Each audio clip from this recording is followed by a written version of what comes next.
the one thing we knew we wanted to do out of Captain America: The Winter Soldier was to tell the rest of the story of the search for Bucky Barnes. So, if you remember at the end of that film, the Winter Soldier is loose and his memory starts to come back. We knew that audiences wanted to get the rest of that story. What would happen if Captain America ever caught up to his best friend? At the same time, the Marvel Universe was heading in a direction where the events were getting bigger and bigger and the effects on the world were becoming more obvious. I think the strength was the personal story of friendship between Steve Rogers and Bucky Barnes. So as much as Civil War is the trappings of the film, it's really about Steve making a decision for the first time that's personal over sort of a global a global version of doing the right thing. And once he does that, once you hook into this idea of Steve Rogers really doing something for himself, it becomes a story that I think, again, is more relatable. And it's that idea of how far will you go to rescue your best friend.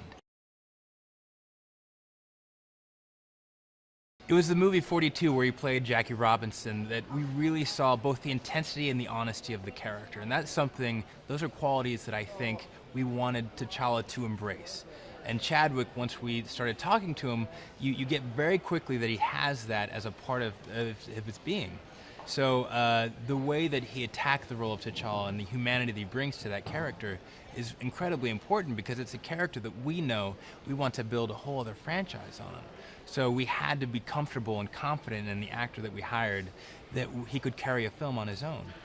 Chadwick is a very, very smart actor, and he's somebody who's very dedicated. So he did a ton of his own research into figuring out how to bring T'Challa to life. Yeah, for Tony, I think you've gotten to know that character over 5 films now, so we wanted to do something different. We wanted to challenge him emotionally in a way that he hadn't in any of the Iron Man films and in the Avengers movies. And part of that is forcing him to face his own legacy. You know, this is a man who's built amazing things like the Iron Man armor, but who's also been responsible for things like Ultron. And I think that character, who is so complicated and who is so emotional, to have to face some of the things he's done in the past and answer for them is really compelling. You know, I think at the end of Avengers Age of Ultron, he had decided to be the head of the Avengers full time. He sort of had given up the idea that he would have a private life. But I think there was always an unresolved conflict that we had to answer, which was what would happen if he ever found Bucky Barnes?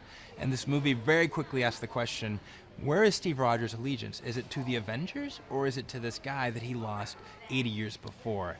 And I think setting him on this journey of self-discovery, of figuring out who he is outside of the Captain America suit, is really important.